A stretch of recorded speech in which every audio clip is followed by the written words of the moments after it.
What's up, everybody? Justin here to do my SmackDown Live review for February 14th, 2017. What do you know? It's Valentine's Day. Had a date earlier. I was happy to have a date on Valentine's Day because last year I actually had a girlfriend on Valentine's Day, but that relationship's over. Anyways, I was happy to have a date before SmackDown Live. Got home early because I really wanted to watch SmackDown Live. So here we go. SmackDown Live, Valentine's Day edition. Here we go with my review. Also the first SmackDown after their pay-per-view Elimination Chamber. I will always review SmackDown Lives after pay-per-views. So Bray Wyatt, the new WWE Champion. This is the era of Wyatt. Bray Wyatt kicked off the show. That was awesome. Came out with the WWE Championship, and he cut a promo. And Bray Wyatt was out. Came out all alone. No Randy Orton, no Luke Harper by his side. That was also good to see. And Bray says this is the era of Wyatt, and then what happens? John Cena. John Cena, his music hits, John Cena comes out, interrupts Bray, basically because it was supposed to be Cena against Bray Wyatt, one-on-one for the WWE Championship. Well, plans have changed. After Cena comes out, then AJ Styles. AJ Styles, a phenomenal one. His music hits. I was very happy to hear that. AJ comes out and says, I want my rematch and I want it tonight. I want my rematch tonight. So then out comes GM Daniel Bryan. Gets a good pop. The crowd was pretty good. They're from Anaheim, California. In the beginning, the crowd's pretty good. Then the rest of the show, the crowd was pretty weak and soft. But for the main event, the crowd was great. So Daniel Bryan comes out and drops a bombshell. Makes a huge announcement and says, tonight, we're going to have Bray Wyatt defend the WWE Championship against you, John Cena, and AJ Styles in a triple threat main event. That was great to hear. So SmackDown is the A show because they're always giving the fans what we want. So after that, we had Ambrose backstage pissed off looking for Baron Corbin. Ambrose was saying, I want Baron Corbin. Where is he? He wants Corbin. So then the first match of the night, tag team match, the tag team champions, American Alpha. It was a non-title match, but American Alpha win against the Ascension. Good tag match. American Alpha wins. The Ascension looked better than they have in the past over a year. At least they're getting used better and they look better. So then we have a Usos promo. After American Alpha wins, we have an Usos promo. I wasn't happy to hear that because I'm not a fan of the Usos. I thought it was boring. And it was very annoying. The Usos promo to me was very annoying. Then we have another annoying backstage promo with, or whatever you want to call it, promo segment with E.T. Ellsworth and Carmella. Yes, they're still together and it's Valentine's Day.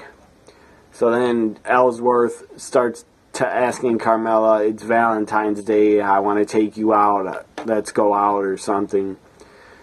And then Carmella shuts him down right away and says, no, James. Says, I like you and I think you're very attractive, but I don't want to go out with you. That was weird. But it's obvious Carmella's using Ellsworth. Everybody knows that. So then Dean Ambrose shows up and gets in the segment, and Ambrose is pissed, still looking for Corbin, but Ambrose says to Ellsworth, hey, even I can see she's using you and just is using you to get everything out of you that she wants. And then Ellsworth, acting like a stupid idiot, goes, I don't know what you're talking about. She's not using me. And then Daniel Bryan shows up, I believe, and then Ambrose says, please let me beat the hell out of Ellsworth tonight. So it's supposed to be Ellsworth against Ambrose, and that's supposed to be next. But instead, Ambrose comes out.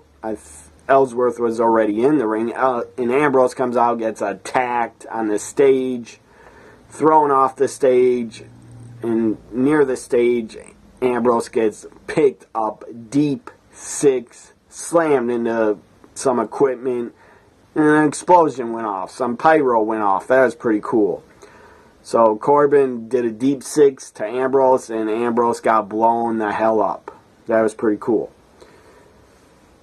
I'm near the side of the stage. I expect it to be Ambrose against Corbin for the Intercontinental title at WrestleMania. I think and I feel Corbin should go over. The guy needs a championship. So, after Dean got blown up, and then we go to Dolph Ziggler backstage with a promo. It was very short, but it was a decent promo. Then to the first women's and the only women's match of the night. Also, we saw a Nikki Bella earlier. Nikki Bella and Natalya again in a backstage brawl. They can't keep their hands off each other on Valentine's Day. What do you know? They were beating the hell out of each other. Daniel Bryan is fed up. He's sick of it. He yells at both of them, you want to fight backstage and everywhere else. He goes, next week, you two will go at it in a Falls Count Anywhere match. So that's good. I was glad to hear that. Now to Becky Lynch versus Mickie James. Mickie James, this match went on a pretty long time. Felt like 15 minutes at least. Becky Lynch loses. Mickie James faked an arm injury. She was holding her shoulder, claiming she sprained it or pulled it out of socket. The referee was about to stop the match. The referee went like this, like she was really injured. I didn't think she was really injured because I just didn't. I knew Mickie was going to fake the injury and then turn on Becky. So the ref about to stop it. Mickie does her mid kick, her spinning wheel kick, and defeats Becky Lynch. Mickie James wins. Becky won at Elimination Chamber. So now their series, it's tied 1-1, even though it's not a best of series. But now they're tied up 1-1, one victory apiece. Up next, we have Naomi, the new SmackDown Women's Champion. Naomi with an in-ring promo, in-ring interview with Renee Young. Naomi brings up and tells us all that she was injured at Elimination Chamber. She got injured. I believe she pulled a muscle or something. I think she got injured when she did her split-legged moonsault. I think she pulled a hamstring or injured her hamstring doing that split-legged moonsault twice. She did it. And it was kind of botched. Alexa was moving, trying to move out of the way once, and Naomi still landed on her. Then the second split-legged moonsault on Sunday, Naomi hit it, but it wasn't pretty looking because Alexa was way too far away, and then she was trying to move back to get in position. So Naomi probably injured her hamstring. So Naomi says, I was injured, I couldn't even feel it because of the adrenaline, but I'll be okay. And then out comes Alexa Bliss. Alexa says next week, everything's okay now, but next week I'm taking my championship back in 1 week. So Naomi will be ready to go in 1 week, as next week we have a women's title match. Now after that Naomi Alexa in-ring segment, we have the main event for the WWE Championship Triple Threat. Bray Wyatt versus AJ Styles versus John Cena. Was Cena going to win his 17th record-breaking world championship? I hope not, and I didn't think he would. And Cena did not. But he came kind of close. Hit a couple AAs. AJ kicked out. Bray kicked out. The crowd was on fire. The crowd was really excited. I was excited watching it. It felt like a WrestleMania type main event. Big fight feel. It was pretty damn awesome. Great triple threat match. Great main event to end SmackDown Live. And Raw had a damn good ending too, with Bayley winning the championship in the main event.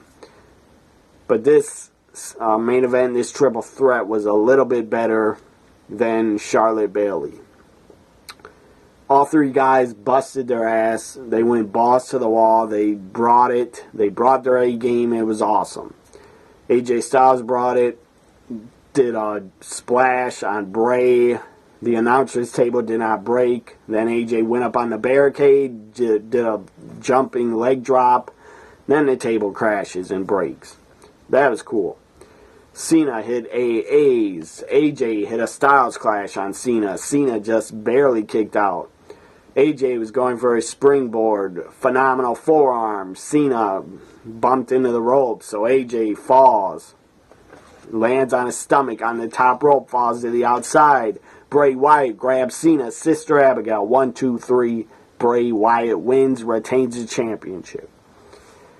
I don't think Bray will have to defend it anymore until WrestleMania, and he shouldn't. He defended it tonight. That's enough for me. So Bray better go to WrestleMania with that title. And I'm sure he's going to, because then out comes a Viper. Randy Orton comes out, takes his hood off, gets in the ring. And they were teasing that the main event is going to be Bray versus Randy.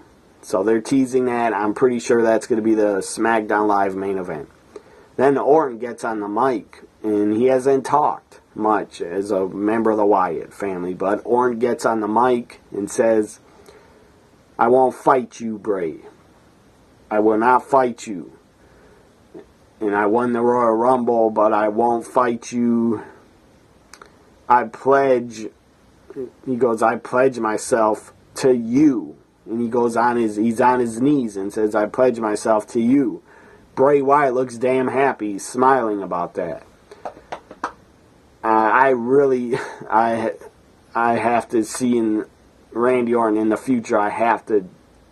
If I would to bet on it, I would bet that Randy Orton is going to have to turn on Bray before WrestleMania.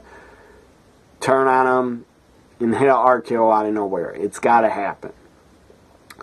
But as of right now, looks like Bray Wyatt has major mind control over Randy Orton. And Bray is inside Randy's head. And Randy, the only voices Randy is hearing are Bray Wyatt's voice. Because that guy is... Orton looks brainwashed by Bray. And Bray looks like he has mind control over Orton as of right now. Randy, you better get Bray's voices out of your head and hit an RKO out of nowhere. Because you won the Royal Rumble. You deserve a title shot. Don't just forfeit it and give it up. So Randy keeps hearing Bray's voices in his head telling him to pledge his allegiance to him, and he won't fight him because that's, I guess, Randy's God. I don't know. He's either his God or his savior. Who knows what he is to Randy. But obviously Randy Orton is affected by Bray Wyatt, or Randy's just playing Bray Wyatt. And he will turn on him in the coming weeks. Very good edition of SmackDown Live on Valentine's Day, Valentine's night. Very good edition. If I give it a grade, I'd give it a B+. Very good show. Very good main event. I enjoyed it a lot. This was my SmackDown Live, February 14th, Valentine's Day, 2017 edition of my SmackDown Live review. Hope you enjoyed it. Follow me on Twitter. I have my Twitter handle in the description, so if you don't follow me, go follow me there if you like.